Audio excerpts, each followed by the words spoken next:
আসসালামু আলাইকুম ওয়া রাহমাতুল্লাহি ওয়া বারাকাতুহু। ওয়ালাইকুম আসসালাম ওয়া রাহমাতুল্লাহি ওয়া বারাকাতুহু। প্রিয় ভাইরা আমার, আজকে আমরা জমিয়তে আহলে হাদিস কর্তৃক মনোনীত ফতোয়া বোর্ডের সৌজন্যে জীবন ও জিজ্ঞাসা নিয়ে আসছি। আপনাদের প্রশ্ন উত্তরে আমরা দুইজনে থাকবো আলহামদুলিল্লাহ। আমি এবং আমাদের পাশে রয়েছেন ফজিলত শেখ আব্দুল্লাহ শাহেদ মাদানী হাফিজাহুল্লাহ। তো আমরা দুজনেই চেষ্টা করব প্রশ্নগুলোর উত্তর দেওয়ার জন্য। ওমা তৌফিক ইল্লা বিল্লাহ। সুতরাং আমরা শুরু করতে যাচ্ছি প্রশ্ন যেগুলো আমাদের আগে থেকে করা হয়েছে, সেই প্রশ্নগুলোর উত্তরে আমরা দেবো ইনশাআল্লাহ। আর আজকে একটা কথা থাকবে, সেটা হচ্ছে আমরা ভয়েসের কোনো উত্তর দেব না এবং সরাসরি কলও নিচ্ছি না, কারণ আমাদের কাছে সংরক্ষিত অনেক প্রশ্ন থেকে গেছে। সেগুলো শেষ করার পরে আমরা পরবর্তী দিকে যাব ইনশাআল্লাহ। প্রথমত আমাদের সামনে যে প্রশ্ন এসেছে সেটা হচ্ছে, আমাদের এক ভাই বলছেন যে 2 সাজদা করে ডাইরেক্ট দাঁড়ানো যায় বসা ছাড়া 4 রাকাত নামাজে, দলিল সহ পেশ করবেন ইনশাআল্লাহ। জি সাহেব। প্রশ্নটা পরিষ্কার নয়, আবার প্রশ্নটা করেন। 2 সাজদা করে ডাইরেক্ট দাঁড়ানো যায় বসা ছাড়া 4 রাকাত নামাজে। জি জি জি যে দলিল সহ জানতে চাচ্ছে। মাশাআল্লাহ, আলহামদুলিল্লাহ, অত্যন্ত সুন্দর প্রশ্ন। এটা 4 রাকাত বিশিষ্ট নামাজে হতে পারে, 2 রাকাত বিশিষ্ট নামাজেও এটা হতে পারে। মানে 2টা সিজদা করার পরে যখন আমরা দাঁড়াবো, অর্থাৎ পরবর্তী রাকাতের জন্য যখন আমরা দাঁড়াবো 2টা সিজদা করার পরে, তখন আমরা কি সিজদা থেকে সরাসরি উঠবো, নাকি আমরা একটু বিরতি নিব, বসবো, যেটাকে জালসা ইস্তেরাহা বলা হয়। এই জালসা ইস্তেরাহা সম্বন্ধে আলিমদের মধ্যে কিছুটা মতভেদ আছে। কেউ কেউ বলেছেন যে সরাসরি উঠে যাবে, হাতে ভর দিয়ে সরাসরি পরবর্তী রাকাতের জন্য উঠে যাবে, এই মর্মেও মত রয়েছে। তবে বিশুদ্ধ হাদিস যেটা এসেছে, নবী করিম সাল্লাল্লাহু আলাইহি ওয়াসাল্লাম বসতেন, স্থির হয়ে বসতেন, তারপরে পরবর্তী রাকাতের জন্য দাঁড়াতেন। যতক্ষণ না লা ইয়াকুম হাত্তা হাত্তা মানে ইয়াস্তারিহা হাত্তা ইয়াজলিসা, সুন্দর করে তিনি বসতেন, বসার পরে তারপরে পরবর্তী রাকাতের জন্য দাঁড়াতেন। এটা হচ্ছে জালসা ইস্তেরাহা, এটা হচ্ছে সুন্নত। সহিহ সুন্নাহ মোতাবেক এবং প্রাধান্যপ্রাপ্ত মতে এটা অত্যন্ত গুরুত্বপূর্ণ একটি সুন্নত। সুতরাং এই সুন্নত আমাদের পালন করা উচিত। আমরা যথাসাধ্য এটা পালন করার চেষ্টা করব। যদিও এটা সালাতের মৌলিক কোনো রুকন নয়, ওয়াজিব নয়, শর্ত নয়, তারপরেও এটা সালাতের একটা গুরুত্বপূর্ণ একটা সৌন্দর্য। নবী করিম সাল্লাল্লাহু আলাইহি ওয়াসাল্লাম সালাত আদায় করতেন দৃঢ় স্থিরভাবে, শান্তশিষ্টভাবে তিনি সালাত সম্পন্ন করতেন, সুন্দরভাবে তিনি সম্পন্ন করতেন। এই দৃঢ়স্থিরতার একটা অংশ হচ্ছে জালসা ইস্তেরাহা। এটা আলেমদের নিকট এটা প্রসিদ্ধ, এমনকি সাধারণ পাঠক যারা, তারাও এটা জানেন এবং বুঝেন। সুতরাং আমাদের সেই সুন্নতটি পালন করা উচিত। ধন্যবাদ এই সুন্দর প্রশ্ন করার জন্য। জাযাকুমুল্লাহ খাইর, বারাকাল্লাহু ফিকুম। জি, আমাদের আরেক ভাই প্রশ্ন করছেন, তিনি বলছেন, আমি একজন 19 বছর বয়সী যুবক। পারিবারিক সমস্যার কারণে আমি 5ম শ্রেণীর পর আর পড়াশোনা করতে পারিনি। বর্তমানে আমি একটি চাকরি করে নিজের ও পরিবারের খরচ চালানোর পাশাপাশি পরিবারের কিছু ঋণ পরিশোধ করার চেষ্টা করছি। ভবিষ্যতে পরিবারের অভাব দূর করতে আমি বিদেশে যাওয়া, পরবর্তীতে দেশে ফিরে কৃষিকাজ ও খামার করা এবং একটি শত দিনদার পরিবার গঠন করার স্বপ্ন দেখছি।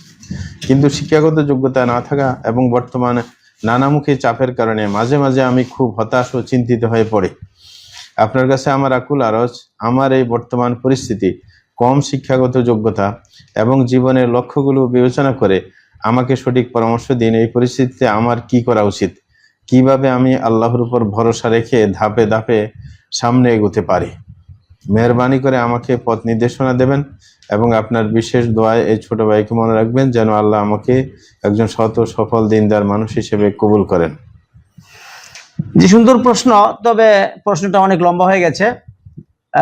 প্রশ্নটা সংক্ষেপ করা উচিত। যারাই প্রশ্ন করবেন সংক্ষেপে আপনার বিষয়টা ব্যক্ত করার চেষ্টা করবেন, বেশি লম্বা যেন না হয়। প্রশ্ন পড়তে পড়তে যেন আমাদের বেশি সময় না যায়, সেই দিকটা খেয়াল করার অনুরোধ করছি প্রশ্ন করার সময়। তো এই ভাই সম্ভবত জানতে চেয়েছেন যে তিনি তার মানে দুনিয়াবি কাজের, মানে পরিবারের জন্য রুজি রোজগার করার জন্য সে মানে দিনী শিক্ষার দিকে বেশি একটা অগ্রসর হতে পারেনি বা পারছেন না। তাকে পরিবার হাল ধরতে হবে, সংসার চালাতে হবে, উপার্জন করতে হবে, বিদেশ যেতে হবে, না হয় দেশে কাজকর্ম করতে হবে। এবং সেটা সে উল্লেখ করেছেন যে সে হতাশাগ্রস্ত আসেন অনেকটা। জি ভাই, আসলে হতাশাগ্রস্ত হওয়া মানে ঠিক নয়। মুমিন ব্যক্তি, প্রত্যেক মুসলিমের উচিত তাকদীরের প্রতি বিশ্বাস রাখা। বয়স, রিজিক, সবকিছু আল্লাহ তাআলার পক্ষ থেকে নির্ধারিত। সুতরাং আল্লাহ তাআলার পক্ষ থেকে যেহেতু এটা নির্ধারিত, তাই আমরা যা পাই এই পার্থিব জীবনে সেটার প্রতি সন্তুষ্ট থাকা উচিত, সেটাকে মেনে নেওয়া উচিত, বিষয়টা যেহেতু আল্লাহ তাআলার পক্ষ থেকে। এই হচ্ছে 1 নম্বর কথা। হতাশ হওয়ার দরকার নাই। আল্লাহ তাআলা প্রত্যেক মানে মাখলুকের রিজিকের দায়িত্ব নিয়েছেন। ওমা মিন দাবাতিন ফিল আরদি ইল্লা আলাল্লাহি রিজকুহা। প্রত্যেক প্রাণীর রিজিক আল্লাহর হাতে, এটা আমরা বিশ্বাস করব সবার আগে। আমাদের যদি মানে রিজিক কম থাকে, অভাব অনটন থাকে, সেটা আল্লাহর পক্ষ থেকে। প্রচুর সম্পদ নিয়ামত থাকলে সেটা আল্লাহর পক্ষ থেকে। সবগুলো আমাদেরকে মেনে নিতে হবে। আর পরবর্তী যে পরামর্শটা দিব আপনাকে, সেটা হচ্ছে আপনি হালালভাবে রোজগার করবেন, দেশের বাইরে, কোনো সমস্যা নাই। হারাম থেকে দূরে থাকবেন। আর তারপর আপনি চেষ্টা করবেন। চেষ্টা করা তো তাওয়াক্কুলের পরিপন্থী নয়, তাকদীরের প্রতি মানেরও পরিপন্থী নয়। সব আপনি হালালভাবে চেষ্টা করবেন, আল্লাহর দ্বীনের উপর প্রতিষ্ঠিত থাকবেন। এটি হচ্ছে আপনার উপরে মানে কর্তব্য। আর সাধ্যমতো আপনি দ্বীনের জ্ঞান অর্জন করবেন। সই আকীদা, সই মানহাজ সম্বন্ধে জ্ঞান অর্জন করা যতটুকু আপনার পক্ষে সম্ভব, ততটুকু জ্ঞান আপনি অর্জন করবেন। লা ইউকাল্লিফুল্লাহু নাফসান ইল্লা উসআহা। আল্লাহ তাআলা সাধ্যের অতিরিক্ত দায়িত্ব কাউকে চাপিয়ে দেন না। ফাত্তাকুল্লাহ মাস্তাতাতুম। তোমরা সাধ্য মোতাবেক আল্লাহকে ভয় করো। আপনার যে পরিমাণ এলেম আছে, সেই পরিমাণ এলেম দিয়ে আপনি আপনার সুন্দর জীবন গড়ার চেষ্টা করবেন, রুজি রোজগার করবেন, নিজের জন্য, আত্মীয় স্বজনের জন্য, পরিবার পরিজনের জন্য। এতে কোনো সমস্যা নেই, এতে কোনো বাধা নেই। আপনি এগিয়ে চলুন। আপনার জন্য দোয়া করে আল্লাহ তাআলা যেন আপনাকে সুস্থ রাখেন, সহি আকীদা, সহি মানহাজের উপর কায়েম রাখেন এবং সুস্থ রাখেন, আপনাকে সবল করে, সেই দোয়া আমাদের পক্ষ থেকে থাকলো। সুন্দর প্রশ্ন করার জন্য আপনাকে ধন্যবাদ। জি, আমাদের আরেক ভাই বলেছেন, তিনি বলছেন যে পিস টিভির একজন আলেম বলেছেন স্বশিক্ষা হারাম, কিন্তু কোনো শিক্ষক যদি স্বশিক্ষা রয়েছে এমন কোনো প্রতিষ্ঠানে চাকরি করে, তবে তার ইনকাম হালাল হবে কিনা? কেননা তিনি তো টাকাটা নিচ্ছেন পড়াশোনার বিনিময়ে বা শিক্ষা দেওয়ার বিনিময়ে, যা হালাল। তো আমি জানতে চাচ্ছি, বাংলাদেশে সরকারি নিষেধাজ্ঞা আছে কোচিং করানোর ব্যাপারে। তো সরকারি নিষেধাজ্ঞা সত্ত্বেও কোনো সরকারি শিক্ষক ক্লাসে সঠিকভাবে পাঠদান করার পর অতিরিক্ত সময়ে যদি কোচিং করায়, তাহলে সরকারের আদেশ অমান্য করায় যে গুনাহটা হয় সেটা তো হবেই, কিন্তু তার কোচিং থেকে প্রাপ্ত টাকাটার বিধান কি? হালাল হবে নাকি হারাম? টাকাটা তো তিনি নিচ্ছেন পড়াশোনার বিনিময়ে বা শিক্ষা দেওয়ার বিনিময়ে, যা হালাল। সুন্দর একটা প্রশ্ন। এরকম সাদৃশ্যপূর্ণ প্রশ্ন আরো অনেকেই করে থাকেন। এই সবগুলো প্রশ্নের জবাব আমরা সংক্ষেপে এভাবে দিতে পারি যে, আপনাকে যে প্রতিষ্ঠান নিয়োগ দিয়েছে, অবশ্যই নিয়োগের সময় কিছু মানে শর্ত ছিল, নীতিমালা থাকে। সেটা সরকারি প্রতিষ্ঠান হোক, বেসরকারি প্রতিষ্ঠান হোক, আপনি যেই শর্ত করবেন সেই শর্ত কিন্তু মেনে চলতে হবে। মূলনীতির মধ্যে রয়েছে আল মুসলিমুন আলা শুরুতিহিম। মুসলমানরা তাদের যে শর্ত তারা স্বেচ্ছায় গ্রহণ করবে, সেটা মেনে চলা আবশ্যক। সুতরাং সরকার নীতিমালা যদি এটা থাকে, কোনো শিক্ষক টিউশনি করতে পারবে না, অন্য কোনো কাজের সাথে জড়িত হতে পারবে না, এরকম যদি কোনো শর্ত থাকে, আপনি যদি সম্মতি দিয়ে থাকেন, পরবর্তী চাকরির সময় আপনি কিন্তু টিউশনি করতে পারবেন না, আউট কোনো কাজ করতে পারবেন না। কারণ নিয়োগের সময় আপনাকে শর্ত দেওয়া হয়েছিল, আপনি সেই শর্ত মেনে নিয়েছেন। আর শিক্ষক যখন টিউশনি করবে, এতে অবশ্যই ক্ষতির দিকটা রয়েছে। ক্লাস শেষে মনোযোগী কম হবে, তার ছাত্রদের ক্ষতি হতে পারে, পাঠদানের ক্ষতি হতে পারে, কারণ সে বাইরে সময় দিবে, অতিরিক্ত ইনকামের চিন্তা করবে। এতে করে তার যে মূল দায়িত্ব, এই মূল দায়িত্ব সে পালন করতে পারবে না, আমানতদারি ঠিক মতো রক্ষা করতে পারবে না। আল্লাহ সুবহানাহু ওয়া তাআলা আমাদেরকে আমানতদারি রক্ষা করতে বলেছেন। ইন্নাল্লাহা ইয়া'মুরুকুম আন তু'আদ্দুল আমানাতি ইলা আহলিহা। আমরা যে আমানত আমরা নিব, গ্রহণ করব, সেটা আমরা পরিপূর্ণ রূপে আমরা আদায় করব। সুতরাং কোনো শিক্ষকের জন্য, কোনো কর্মচারীর জন্য তার কোম্পানির নীতিমালার বাইরে, সরকারি নীতিমালার বাইরে ঊর্ধ্বতন কর্তৃপক্ষের আদেশ অমান্য করে কোনো কাজ করা যাবে না। করলে সেটা কবিরা গুনার অন্তর্ভুক্ত হবে, মারাত্মক গুনাহ হবে, খেয়ানত হবে, যেটা মোটেই গ্রহণযোগ্য নয়। আর টিউশনের যে ইনকাম, সেটা সেবার আমরা বলবো এটা হালাল হতে পারে। এটা তার জন্য, সে যেহেতু পরিশ্রম করে যেহেতু সে পারিশ্রমিক নিয়েছে, মজুরি নিয়েছে, এটা তার জন্য হালাল হতে পারে, যেহেতু শ্রমের বিনিময়ে সেটা নিয়েছে। কিন্তু যে শর্ত যে লঙ্ঘন করেছে, প্রতিষ্ঠানে ক্ষতি করেছে, এই জন্য মারাত্মক গুনাহগার সে হতে পারে, গুনাহগার হওয়ার সম্ভাবনা রয়েছে যদি আল্লাহ ক্ষমা না করেন। সেই হিসেবে আমরা বলবো যে টিউশনি করা, কাজে ফাঁকি দেওয়া, প্রতিষ্ঠানের নীতিমালা লঙ্ঘন করা এটা মারাত্মক অন্যায়, এ থেকে আমাদের বিরত থাকা আবশ্যক। সুন্দর প্রশ্ন করার জন্য আপনাকে অশেষ ধন্যবাদ। আমাদের আরেক ভাই প্রশ্ন করছেন যে একজন পুরুষের সাথে আরেকজন পুরুষের কতটুকু চলাফেরা কি ইসলামের সমকামিতা বলে বিবেচনা করে থাকে? সুন্দর প্রশ্ন। তো এই ক্ষেত্রে আমাদের ফজিলত শেখ মুস্তাফিজুর রহমান মাদানী হাফিজাউল্লাহ, তাকেও বলবো তিনি যেন অংশগ্রহণ করেন। আমাদের কাজটা হচ্ছে তাউনের ভিত্তিতে, একে অপরের সাথে আমরা তাউন করবো। আমরা দুইজন বসেছি, এই জন্য আমি যে প্রশ্নের জবাবগুলো দিব এটা নয়, বরং যদি কোনো ফাঁক ফুকর থেকে যায় অবশ্যই তিনি সেটা পূর্ণ করবেন, যুক্ত হবেন। এটা আমার দাবি থাকলো আমাদের সম্মানিত ফজিলত শেখের কাছে। আর উনি প্রশ্নটা করেছেন সমকামিতা কোন পর্যায়ে গেলে সমকামিতা হতে পারে। আসলে এটা হচ্ছে জিনার অন্তর্ভুক্ত। আসলে জেনা যে শুধুমাত্র একজন পুরুষ একজন নারীর সাথে একবারে মানে স্বামী স্ত্রী যে কাজটা করে সেটাই যে শুধুমাত্র জেনা হবে তা কিন্তু না। চোখের জেনা আছে, হাতের জেনা আছে, কানের জেনা আছে। কান দিয়ে যদি ব্যভিচার সংক্রান্ত কোনো জিনিস শুনে, চোখ দিয়ে যদি দেখে, একটা নারীর প্রতি তাকিয়ে থাকে, এটা চোখের জেনা হয়ে যাবে। মনে মনে কল্পনা করলে এটারও জেনা হয়ে যাবে। অনুরূপভাবে একটা পুরুষ আরেকটা পুরুষের সাথে যদি চলে, সে তার শরীরে হাত দেয় খারাপ নিয়তে, কামভাব সহকারে যদি হাত দেয়, এটাও সমকামিতার অংশ হিসেবে গণ্য হবে, ভূমিকা হিসেবে গণ্য হবে। যেমন চোখ দিয়ে দেখা, এটা যদি জিনার ভূমিকা স্বরূপ, ওই রকমই একটা সুদর্শন যুবকের সাথে যদি সে ঘেঁষাঘেঁষি করে, এক বিছানায় যদি শুয়ে থাকে, একজনের শরীরের সাথে একজন শরীর মিলিয়ে থাকে খারাপ নিয়তে, সমকামিতার নিয়তে, এটাও সমকামিতা বলেই গণ্য হবে এবং এটাও হারাম। ইসলাম যে শুধুমাত্র নারীদের প্রতি দৃষ্টি দিতে নিষেধ করেছে মানে কামুত্তেজনা সহকারে, এটাই নয়, দাড়ি মুছহীন সুন্দর সুদর্শন যুবকের প্রতিও দৃষ্টি দেওয়া নিষিদ্ধ। কোন কোন সালাফ বলেছেন যে মাল মারআতি শয়তানুন ওয়া মাল আমরুদে শয়তানান, মহিলার সাথে একটা শয়তান থাকে, কিন্তু দাড়ি মুছহীন ওই যুবকের সাথে দুইটা শয়তান থাকে। মানে তার দ্বারা ফিতনা হওয়ার সম্ভাবনাটা আরো বেশি। আমরা নিরাপদ দূরত্ব বজায় রাখবো, পুরুষে পুরুষে আমরা ঘেঁষাঘেঁষি করবো না, খারাপ নিয়তে কোনো সুদর্শন পুরুষের দিকে আমরা তাকাবো না, এক বিছানায় এক চাদরের নিচে আমরা শয়ন করবো, এটা সম্পূর্ণ নিষেধ, যাতে করে প্রত্যেকে পবিত্র থাকতে পারে, পবিত্র জীবনযাপন করতে পারে। এই জন্য পুরুষে পুরুষে ঘেঁষাঘেঁষি করবে না। ঘেঁষাঘেঁষি করলে, হাতাহাতি করলে এটাও সমকামিতারই ভূমিকা স্বরূপ হবে এবং গুনাহ হবে, মারাত্মক কবিরা গুনাহ হবে, যা থেকে তওবা করা আবশ্যক। ধন্যবাদ।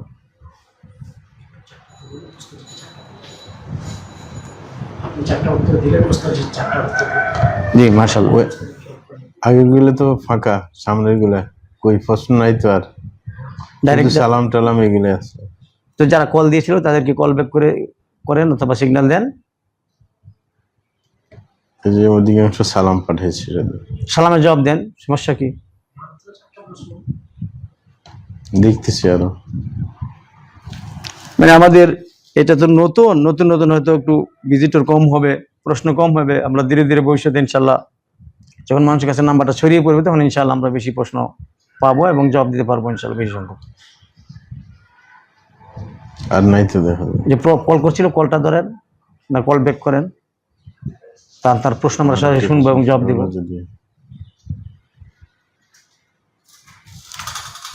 আচ্ছা, একজনের প্রশ্ন হচ্ছে, আমার একটি প্রশ্ন, সেটা হলো যে দুইয়ের অধিক মানুষ একসাথে সালাম দিলে উত্তর কিভাবে দিতে হবে? মাশাআল্লাহ, এবার আপনি দেন। আমি তো মাশাআল্লাহ 4-5টা প্রশ্নের জবাব দিয়ে দিয়েছি। এবার আমরা আপনার কাছ থেকে মূল্যবান জবাব শুনতে চাই।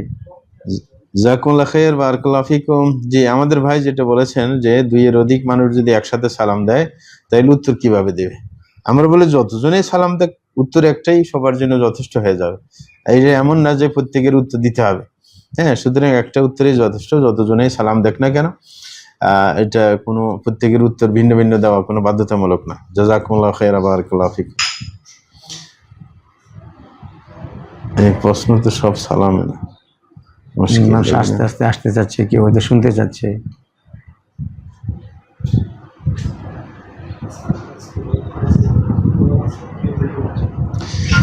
আরেকটা প্রশ্ন আমাদের ভাই করতেছেন, শিশুর কানে কি আজান দেওয়া যাবে? ভাই আমরা যেটা বলবো যে শিশুর কানে আজান এবং একামত দেওয়ার ব্যাপারে, যে শিশুর কানে আজান একামত দেওয়া এই দুইটাই আপনার দুর্বল হাদিস দ্বারা আমরা পেয়ে থাকি। তারপরে আজানের ব্যাপারটা একটু গ্রহণযোগ্যতা পায়, কিন্তু একামতের ব্যাপারটা বেশি গ্রহণযোগ্যতা পায় না। কিন্তু একটা কথা ঠিক আছে, সেটা হচ্ছে যদিও হাদিসটা দুর্বল থাকে, সালাফদের থেকে আজানের ব্যাপারটা কিন্তু চলে আসছে। এই কারণে আমরা এটাকে বেদাত বলতে পারি না, বিশেষ করে আজানের ব্যাপারটা। তো সুতরাং আমরা আজান দেব, কোনো বাচ্চা যদি জন্মগ্রহণ করে আমরা আজান দিব। এর ফায়দা হিসাবে ওলামা ইকরাম বলে থাকেন যে কোনো বাচ্চা যখন জন্মগ্রহণ করে তার প্রথম যেন কানে যে আওয়াজটা যায় সেটা হচ্ছে তাওহীদের বাণী, যেন আওয়াজটা তাওহীদের ঘোষণা যেন যায়, আল্লাহর মহত্বর কথা যেন তার কানে আসে, হ্যাঁ, আল্লাহর একত্বের কথা যেন তার কানে আসে, রিসালাতের কথা যেন কানে আসে। এই জন্য আপনার আজান দেওয়ার ব্যাপারের হাদিসটা যদিও শক্তিশালী না, কিন্তু তারপরেও আমরা বলবো যে সেটা যখন সালাফরা করে আসছেন এই পর্যন্ত চলছে, সুতরাং সেটা আমরা করবো ইনশাআল্লাহ। আরেক ভাইয়ের প্রশ্ন, সেটা হচ্ছে যে আমি বিজিবিতে কর্মরত, সীমান্তে ডিউটিরত অবস্থায় চরম মানসিক চাপ ও পরিবার থেকে দূরে ছিলাম। স্ত্রীর সহ্য সীমা বহির্ভূত উস্কানিমূলক মুখে কথার কারণে আমি কিছু বলে ঠিক মতো কথা শুনতাম না। আমি তো চাকরি থাকতাম, আমাদের যা কথা হতো ফোনে, সেই কথা না শোনার কারণে আমি রাগ করে চুপ থাকলে বা রাগ করে কিছু বললে সে আমাকে বলে আমি পুরাতন হয়ে গেছি, আমাকে আর ভালো লাগে না, নতুন কাউকে পাইছিস, যা বিয়ে করগা, আমাকে আর তোর ভালো লাগে না, আমাকে বাদ দে ইত্যাদি বলছি। সহ্য না করতে পেরে হিতাহিত জ্ঞান ছিল কি না জানি না, বিয়ের 2 বছর 6 মাসের মধ্যে মোট 5-6 বার মেসেজে তালাক শব্দগুলা পাঠাই, যা তুই বাদ, 1 তালাক, 2 তালাক, 3 তালাক। স্থায়ীভাবে বিচ্ছেদের নিয়েও তার তালাকের বিধান জানা ছিল না, তবে এটা জানা ছিল যে 3 তালাক দিলে বউ বাদ হয়। এইবার কিভাবে দিতে হয়? জি প্রিয় ভাইজান, আমরা যদিও পড়েছি, যদিও ভাষাগত মাধুর্যতা কম, তারপরে বলবো যে এটা তালাক সংক্রান্ত মাসালা, এগুলা সাধারণত সরাসরি আসতে হয়, যে 2 জন আসলে, কারণ একজন সঠিকভাবে আরেকজনকে দোষী সাব্যস্ত করেই এই ব্যাপারগুলো বলে থাকে। এই কারণে সৌদি আরবের সিস্টেম যে আদালত কাজী সাহেব 2 জনের কথা শুনেই আপনার তালাকের মাসালাগুলো দিবেন। এই কারণে না শোনা ছাড়া, সামনে আসা ছাড়া এই তালাকের উত্তর দেওয়া এটা সঠিক মনে করছি না আমরা। জি শেষ প্রশ্ন করা জানেন, মৌখিক সরাসরি প্রশ্নটা ধরেন, ধরেন এটা, হ্যাঁ, স্পিকার দেন। আসসালামু আলাইকুম ওয়া রাহমাতুল্লাহ। আসসালামু আলাইকুম। ওয়ালাইকুম আসসালাম ওয়া রাহমাতুল্লাহি ওয়া বারাকাতুহু। জি বলুন। আমি আপনার কাছে একটা ফতোয়া জানার জন্য ফোন দিয়েছিলাম। জি বলুন। জি আমি আমাদের মানে তালাক বিষয়ে একটু আপনার সাথে পরামর্শ করতে চাই। তালাক বিষয়ে তো আমাদের মানে আমরা এরকম ফতুয়া দিয়ে থাকি না অনলাইনে। তালাকের ফতুয়া নিতে হইলে আসতে হবে, সরাসরি এসে ফতুয়া নিতে হবে, এটাই হচ্ছে নিয়ম। দূর থেকে আপনার কথা শুনে, কারণ তালাক সাথে 2 জনের সম্পর্ক, সুতরাং একজন সঠিক বলছে কিনা এটা অন্যজনের সামনে হইলে এটা নিশ্চিত করা যায়। জি জাযাকুমুল্লাহ খায়র। আর তালাকের ব্যাপারটা সাধারণত পুরুষে দিয়ে থাকে, যার কারণে পুরুষ অবশ্যই দরকার। জি জাযাকুমুল্লাহ খায়র।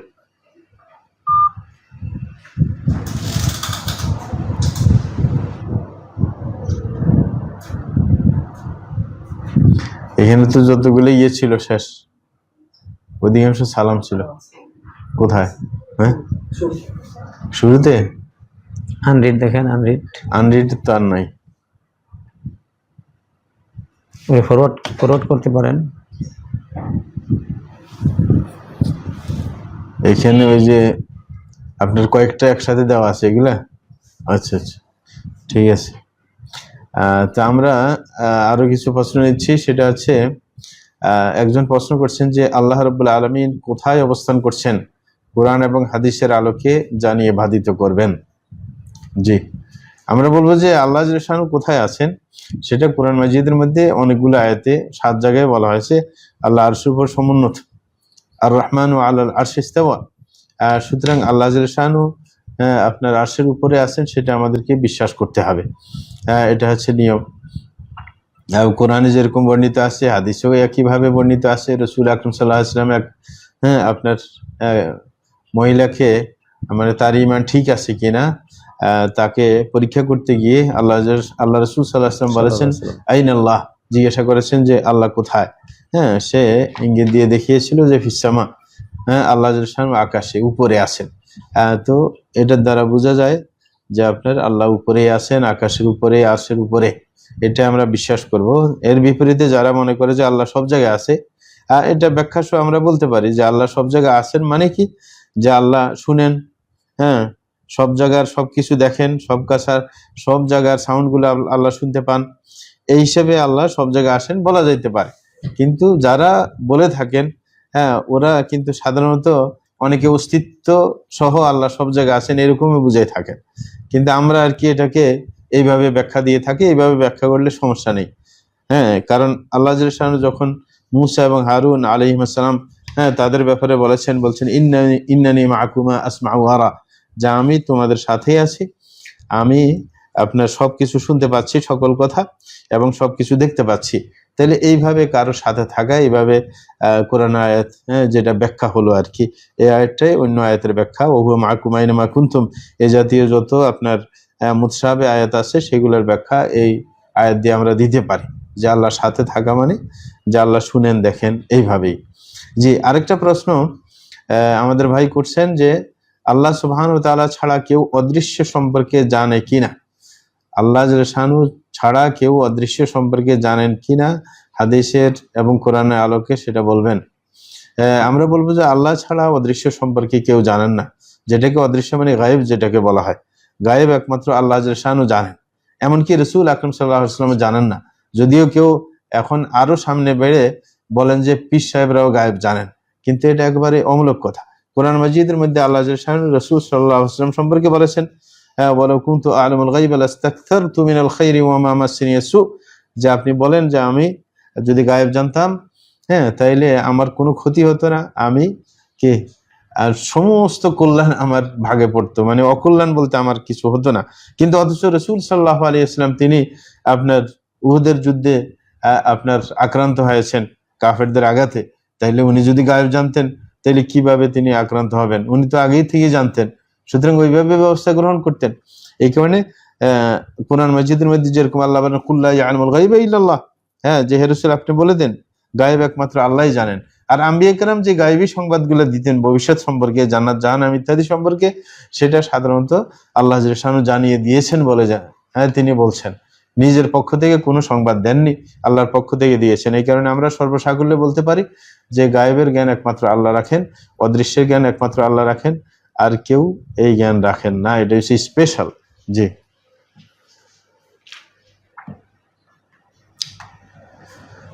প্রিয় ভাইরা, আরো কিছু প্রশ্ন আমাদের এখানে এসেছে। সেটা হচ্ছে, এক ভাই বলতে চাচ্ছেন শায়েখের কাছে প্রশ্ন, সুদী ব্যাংক, বীমা এবং এনজিওতে কর্মরত থাকা যাবে কিনা? শায়েখ। মাশাআল্লাহ, সুন্দর একটা প্রশ্ন করেছেন যে সুদী ব্যাংকে চাকরি করা যাবে কিনা, লাইফ ইন্স্যুরেন্স জীবন বীমাতে চাকরি করা যাবে কিনা। জি ভাই, এই ব্যাপারে আলেমদের ফতোয়া হচ্ছে যে সমস্ত ব্যাংক সুদী লেনদেন করে, সুদের ভিত্তিতে ঋণ দেয়, লোন দেয়, এই জাতীয় ব্যাংকে চাকরি করা যাবে না, এর সাথে কোনো প্রকার সম্পর্ক রাখা যাবে না। এমনকি সুদী ব্যাংকের ড্রাইভার হয়ে সেই ব্যাংকের কর্মচারীদেরকে আনা নেওয়াও করা যাবে না। সুদী ব্যাংকের মানে নাইট গার্ড, দারোয়ানও হওয়া যাবে না। কারণ সুদ হচ্ছে সম্পূর্ণরূপে হারাম, এটা হচ্ছে কবিরা গুনাহ। সেই হিসাবে যারা এই প্রতিষ্ঠানে চাকরি করবে এবং কোনোভাবে সহযোগিতা করবে, তারা সহযোগী হিসাবে এই গুনাহ শরীক হবে। আল্লাহ সুবহানাহু ওয়া তাআলা বলেন, ওয়া তাআওয়ানু আলাল বিররি ওয়াত তাকওয়া ওয়া লা তাআওয়ানু আলাল ইসমি ওয়াল উদওয়ান। তোমরা সৎ কাজে, ভালো কাজে একে অপরকে সাহায্য করো, পাপের কাজে, গুনার কাজে, সীমা লঙ্ঘনের কাজে তোমরা একে অপরকে সাহায্য করো না।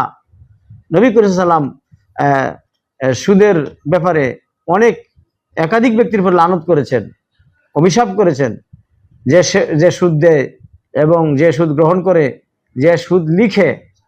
এই যে ইসলাম ব্যাংক প্রচলিত ব্যাংকে, সুদী ব্যাংকে সারাদিন তারা সুদ লেখে, সুদের হিসাব লেখে, অঙ্ক কষে।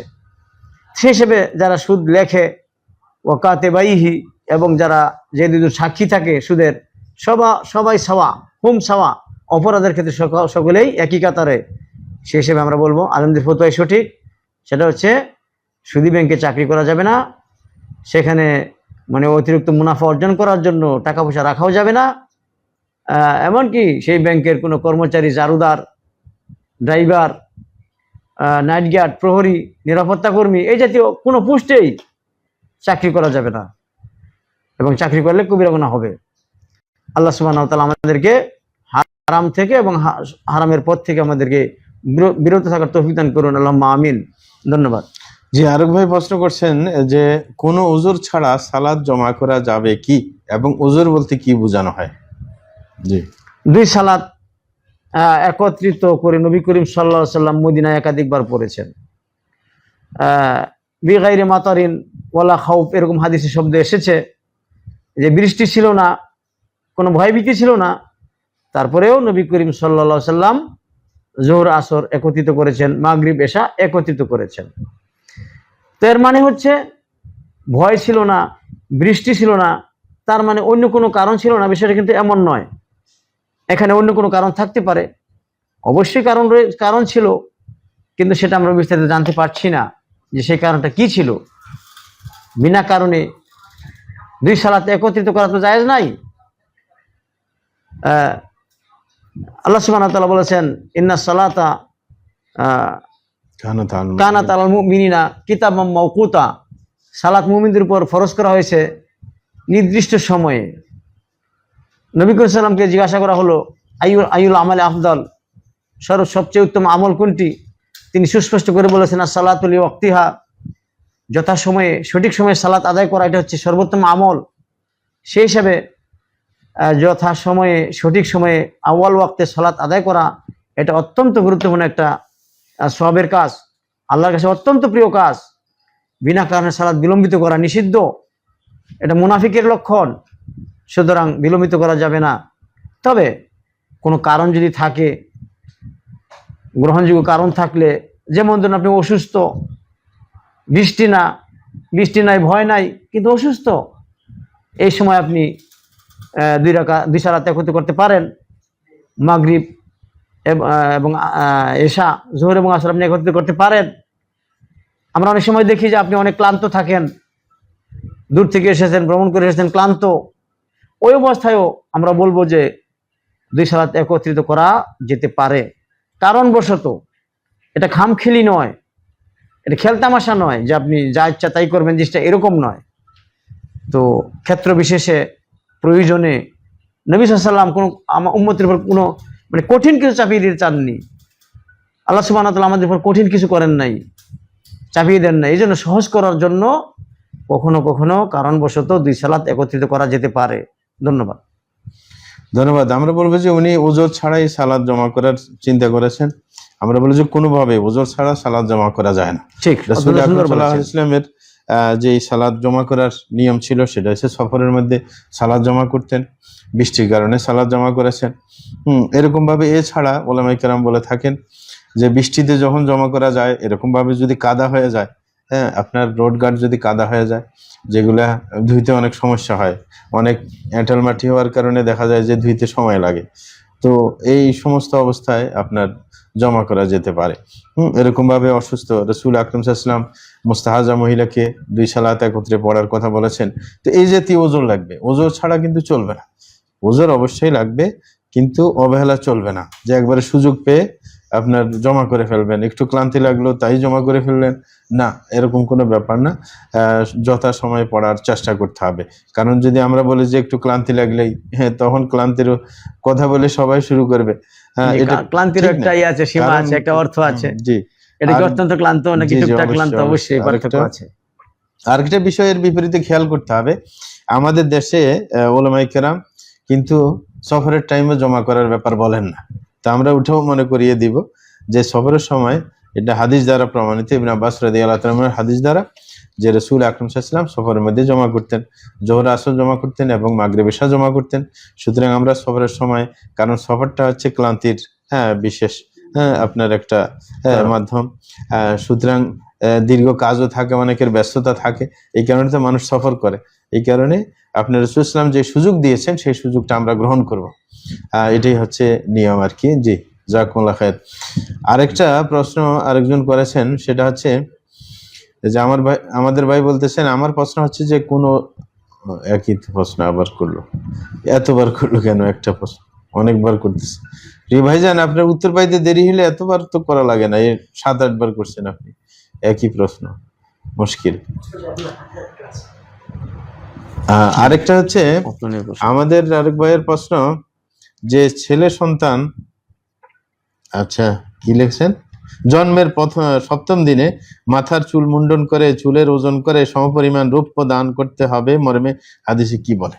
জি, এই কথাটা আমাদের সমাজে প্রচলিত আছে, মুখে মুখে শোনা যায় যে সপ্তম দিবসে মাথা কামিয়ে ওই চুলের পরিমাণ রৌপ্য দান করা। এটা এই হাদিসটাও জয়ীফ, এই মনে কোনো সহি হাদিস নাই যে সহি মরফু হাদিস দ্বারা এটা সাব্যস্ত নয় যে চুলের ওজন পরিমাণ রৌপ্য দান করতে হবে, বিষয়টা এরকম নয়, সহি হাদিস দ্বারা সাব্যস্ত নয়। তারপরেও আলেমগণ এই হাদিসের উপর আমল রয়েছে। যেমন একটু আগে সাহেব বললেন যে বিষয়টা, যে আজান দেওয়ার বিষয়টা, সেখানে মূলত তাওহীদের বাক্যটা জন্মগ্রহণ করার পরপরই শুনিয়ে দেওয়া, এটা হচ্ছে লক্ষ্য উদ্দেশ্য। সেটা আজান হতে পারে, আজান ছাড়া অন্যান্য বাক্য হতে পারে। তো এরকমই এটাও এই মর্মে বর্ণিত হাদিসগুলো জয়ীফ, দুর্বল, আলেমগণ দুর্বল বলেছেন। তারপরেও কেউ যদি দানা সাদগা করে, এমনিতেই রূপ্য দান করার বদলে টাকা পয়সা দান করে, সেটাও মুস্তাহাব বলেছেন আলেমগণ। চুল কাটতেই হবে, কামাতেই হবে, অনেক সময় শিশুর ক্ষতিও তো হতে পারে। আসলে শিশুর অবস্থাটাকে এখানে দেখতে হবে। সপ্তম দিবসে চুল কামানোর মতো অনেক সময় পরিবেশ হয়ে ওঠে না। এখানে অনভিজ্ঞ লোক দিয়ে মাথা কামানো হলে তো মাথাও কেটে যেতে পারে, ভয়াবহ ক্ষতি হতে পারে। সেক্ষেত্রে ডাক্তারদের পরামর্শ নেওয়া যেতে পারে যে এই শিশুর মাথার চুল কামানোর উপযুক্ত কিনা, এখানে খুর বা ব্লেড ধরলে কোনো ক্ষতি হবে কিনা, এরকম একটা জিনিস দেখার প্রয়োজন থাকে। এরকম যদি ক্ষতি না থাকে, শিশুর স্বাস্থ্য যদি ভালো থাকে, পরিপুষ্ট থাকে, চুল থাকে মাথায়, মানে খুর ব্লেড লাগানো কোনো ক্ষতি হবে না, সেই দিকটা এখানে দেখতে হবে। মোট কথা, সপ্তম দিবসে যে চুল কামাইতেই হবে এটা কিন্তু সুন্নতে মুআক্কাদা বা ওরকম মানে বড় সুন্নত নয়। চুল পরেও কামানো যেতে পারে। আর ওই পরিমাণ রৌপ্য সাদগা করা এটাও আবশ্যক নয়, এটা অত্যন্ত গুরুত্বপূর্ণ নয়।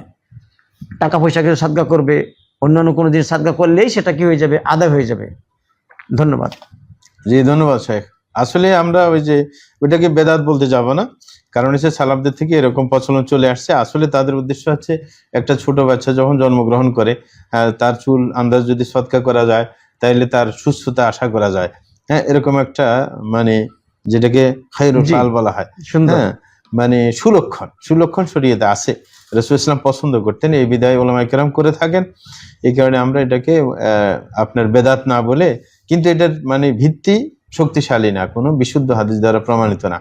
আরেক ভাই করেছেন এটা সংশ্লিষ্ট কথা, সেটা হচ্ছে 7 দিনের দিন আকিকা এবং চুল কাটতে হয়, কিন্তু ডাক্তার অসুবিধার জন্য 7 দিনে চুল কাটতে নিষেধ করেছেন, এখন কি করা উচিত? আমরা বলবো, সাহেবকে বলেছেন, এটার দিকে ইঙ্গিত দিয়েছেন, উনি বলেছেন যে আপনার যদি কোনো অসুস্থতা থাকে ডাক্তার নিষেধ করে যে এখন চুল কাটলে আপনার ক্ষতি হবে, ঠান্ডা লেগে যেতে পারে, এরকম অবশ্যই আপনার চুল কাটাতে বিরত থাকতে হবে। কারণ আল্লাহ বলেছেন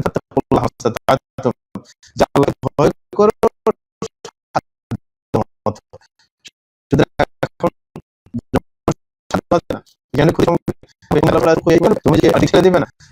ডাক্তার বলছে যে সে ক্ষতিগ্রস্ত হতে পারে, তো আমরা ইনশাআল্লাহ সেটা থেকে দূরে থাকবো, যখনই সুস্থতা আসবে চুল কেটে ফেলবো ইনশাআল্লাহ। আরেকজনের প্রশ্ন করছেন, মানে শাইখের সাথে বসা, যিনি ওনার নাম কি? আমরা বলবো যে আমার নাম মুস্তাফিজুর রহমান। জি, শাইখের যুগেরই ছাত্র, আমরা মদিনায় এক সময়ে পড়াশোনা করেছি। জি, জাযাকুমুল্লাহ খায়ের। আরেক ভাইয়ের প্রশ্ন হচ্ছে যে একই প্রশ্ন বারবার করে, মানুষ বিরক্ত। আরেকজনের প্রশ্ন করতেছেন যে বাঙালির মতো হতভাগা জাতি মনে হয় না পৃথিবীতে আর আছে, এটা বলা যাবে কি? এটা আসলে এতটুকু মানে নিরাশ হওয়া যাবে না।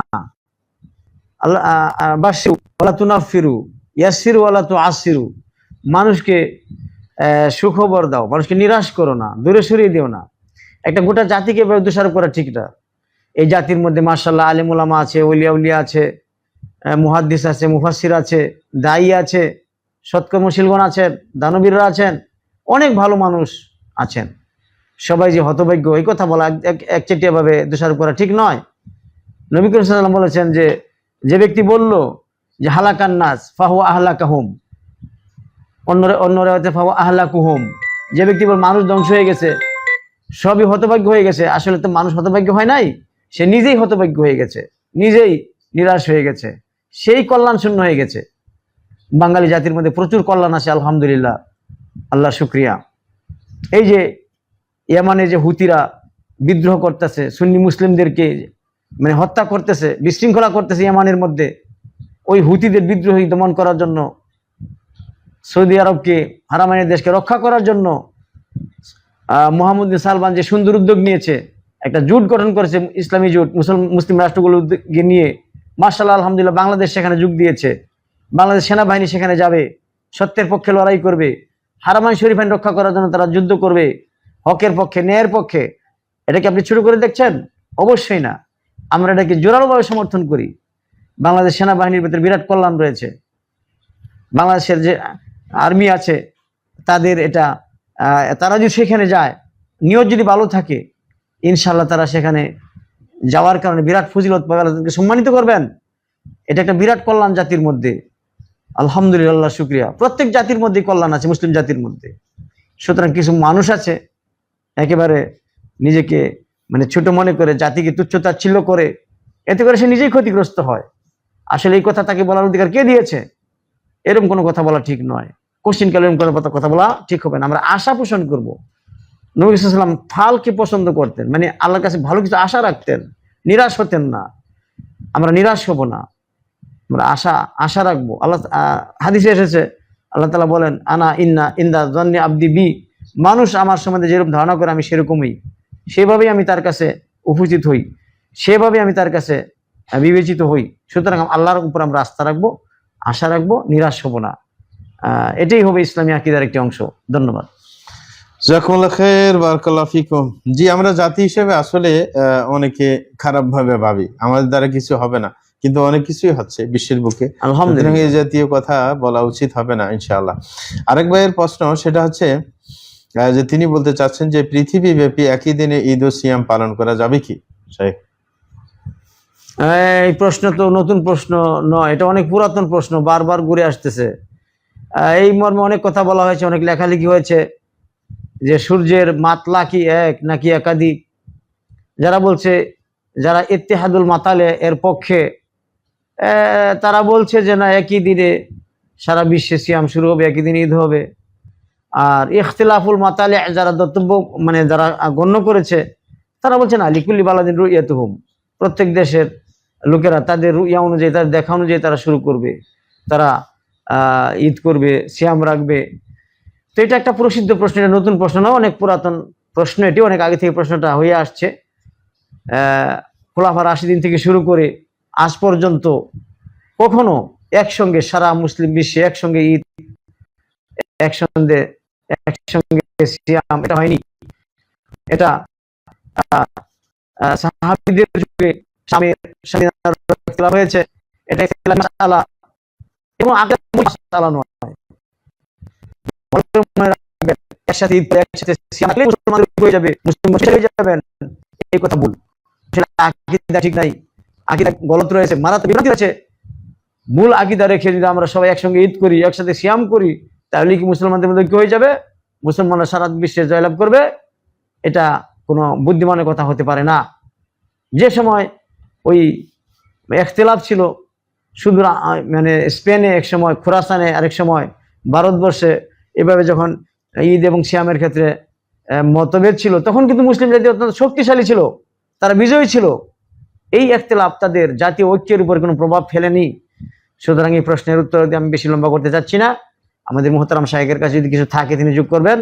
এই মর্মে আমি একাধিক লেখা লিখেছি।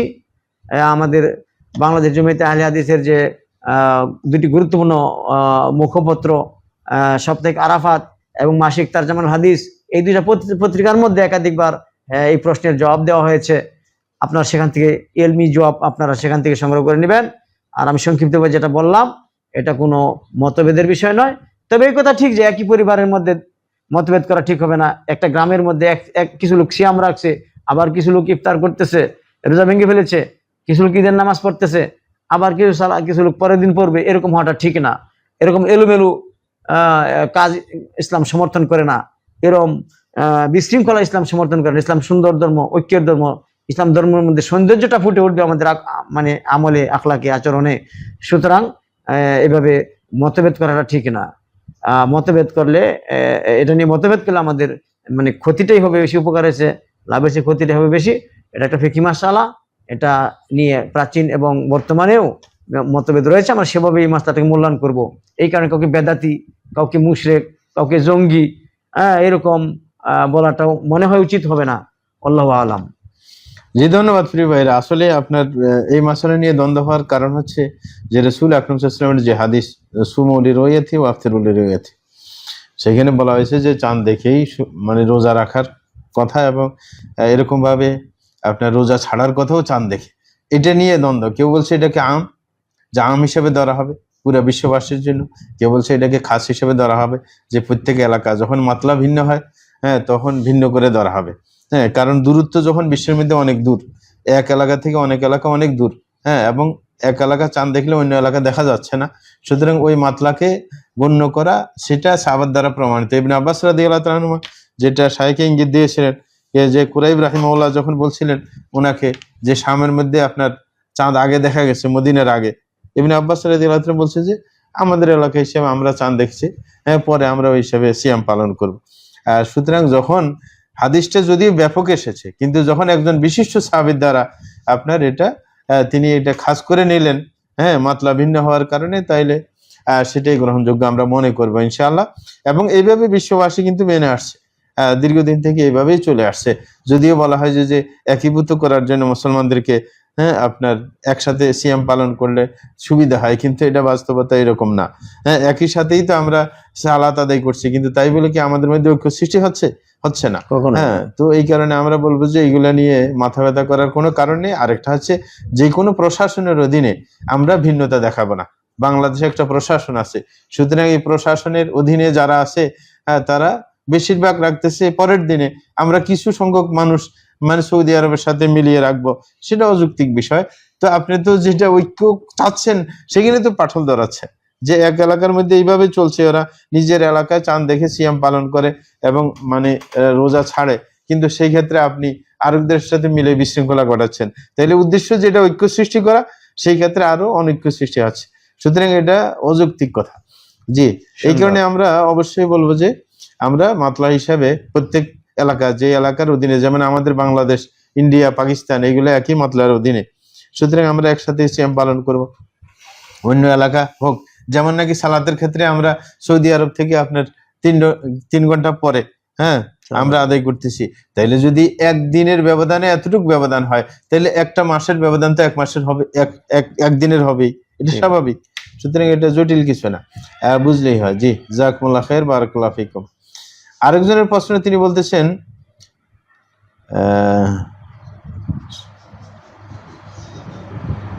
কোন উত্তেজনা ছাড়াই লজ্জাস্থানে হাত দিলে কি ওযু ভঙ্গ হবে? জি স্যার, এটা আপনি দেন। আসলে লজ্জাস্থানে হাত দেওয়ার ব্যাপারটা নিয়ে আলেমদের মধ্যে মতভেদ রয়েছে। তো কেউ বলেছেন যে লজ্জাস্থানে হাত দিলে কোনো কিছু করতে হবে না, সিয়াম পালন, রোজা ওযু ভাঙবে না। কারণ হচ্ছে রাসূল আকরাম সাল্লাল্লাহু আলাইহি ওয়াসাল্লাম যখন জিজ্ঞাসা করেছে ওনাকে, উনি বলছেন হাল হুইলা বিদআতুন মিনকা, যে তোমাদের শরীরে একটা অংশ মাত্র। তাহলে এই হাদিস দ্বারা বোঝা যায় যে ওযু নষ্ট হবে না। আবার অন্য হাদিসের মধ্যে রাসূল সাল্লাল্লাহু আলাইহি ওয়াসাল্লাম বলছেন মান মাসাযাকারাহু ফালিয়াতাওয়াদ্দা, যে ব্যক্তি নিজের লজ্জাস্থানকে ধরবে সে অবশ্যই ওযু করতে হবে। এবং এটা মহিলা সাহাবী বুসরা রাদিয়াল্লাহু তাআলা আনহা থেকে হাদিস বর্ণিত। আর লিঙ্গ ভিন্ন হলে কৌতূহলের সাথেই সেটা গ্রহণ করে। সুতরাং এই হাদিসকে অগ্রাধিকার দিয়েছেন মুহাদ্দিসিনে কেরাম, এবং এটাকে শুদ্ধ হিসেবে ধরে আপনার যেটা উলামায়ে কেরাম বলে থাকে যে স্পর্শ করলে ওযু নষ্ট হবে। বিশেষ করে আর কিছু আলেম আছে মধ্যস্থতা অবলম্বন করছে, মধ্যম পন্থা অবলম্বন করেছে। সেটা কি ধরনের? এরা বলছে যে সরাসরি যদি আড় ছাড়া হয় তাইলে কি আপনার ওযু নষ্ট হবে, আর যদি আড় সহ হয়, কারণ এটা স্বাভাবিক, যুক্তিসঙ্গত, একজনের চুলকানি হইতে পারে, তো সুতরাং সে চুলকাইতে পারে, লজ্জাস্থানে যদি চুলকানি হয় তাহলে চুলকানি আপনার হওয়ার কারণে চুলকাইতে পারে, তাই বলে মানে তার উযু নষ্ট হয়ে যাবে এটা বলা আসলে দুষ্কর। এই কারণে কিছু উলামায়ে কেরাম মধ্যম পন্থা অবলম্বন করেছেন, সরাসরি আর অসরাসরি কেউ আবার এরকম বলেছেন। শাহাওয়াত বা কাম উত্তেজনা, কেউ আবার উত্তেজনার শর্ত দিয়েছেন। উত্তেজনার শর্ত এত গুরুত্বপূর্ণ কারণ উত্তেজনা হইলে তো আপনার কিছু একটা বাইর হবে, আপনার মজি বের হবে, তখন তো ওযু ভাঙবে, এটা স্বাভাবিক। সুতরাং উত্তেজনাটা গুরুত্বপূর্ণ না, কিন্তু সরাসরি আর অসরাসরি এটা গুরুত্বপূর্ণ, কারণ অনেক সময় প্রয়োজন হইতে পারে চুলকানির কারণে। তো এই কারণে আমরা বলবো যে আসল মাসলা হচ্ছে সরাসরি কেউ যদি ধরে আমরা বলবো যে ওযু ভেঙে যাবে, কারণ হাদিসটা একেবারেই বিশুদ্ধ। ওলামায়ে কেরাম এটাকে শুদ্ধ হিসেবে গ্রহণ করেছেন, এই কারণে ওইভাবে আমরা ইনশাআল্লাহ মেনে নিব হাদিসকে। জি, আরেকজন ভাই বলতে চাচ্ছেন যে কত কিলোমিটার দূরে গেলে আমি সালাত জমা বা কসর করতে পারবো?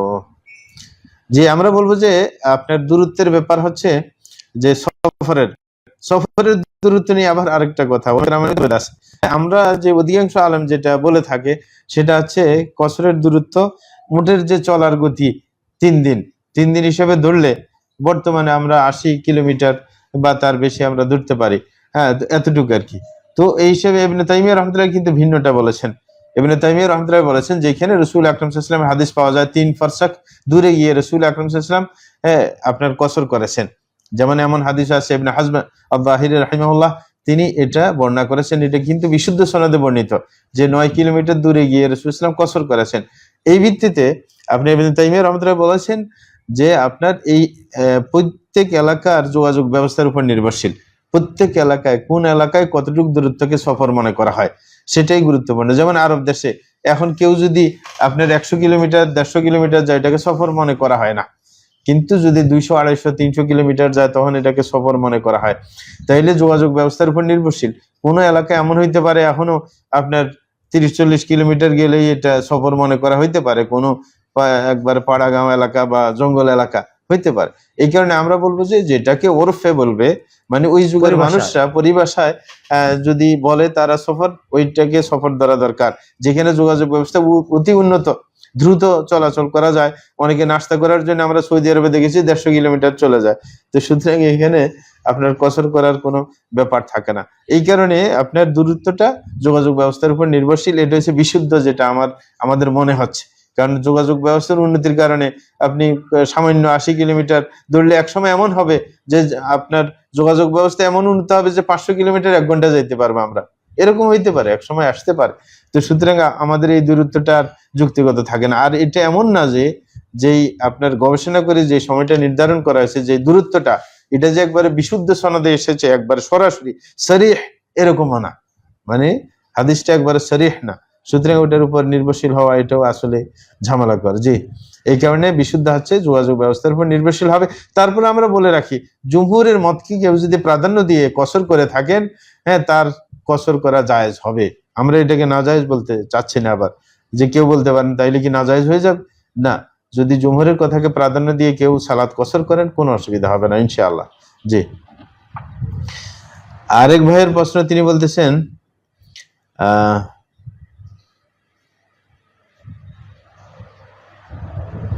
একজনে বিরক্ত করতেছেন একটা কথা বলতে, যদিও বেমানান মনে হয় তারপরে যখন বারবার বিরক্ত করতেছেন আমরা বলবো, একজনে বলতেছে সালাফি মতবাদ এটা কি কুফরি মতবাদ?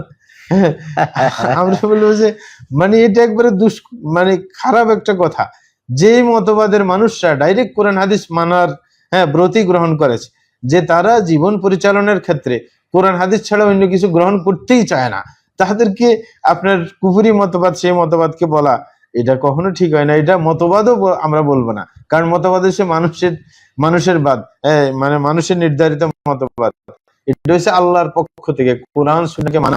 তো সুতরাং এটাই ইসলাম, এটা কোনো মতবাদ না, এটাই ইসলাম এবং এটাই মানতে হবে যে কোরআন হাদিসকে সরাসরি মানা।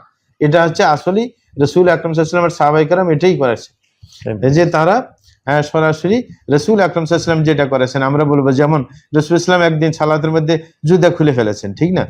খোলার পরে সাহাবায়ে কেরামকে সালাতের পরে জিজ্ঞাসা করছেন তোমরা লিমা খালাতুমনি আলাইকুম, জুতা খুললে কেন? বলেছেন তা আপনি তো খুলেছেন তাই আমরা খুলেছি। এই যে দেখেন সাহাবায়ে কেরামের মানে রাসূল যেটা করেছেন সেটা করবেন, ওটার কোনো কারণ কোনো খুঁজে বের করেন না। সরাসরি ওই কাজটা করা এটা সাহাবাদের কিন্তু নিয়ম ছিল।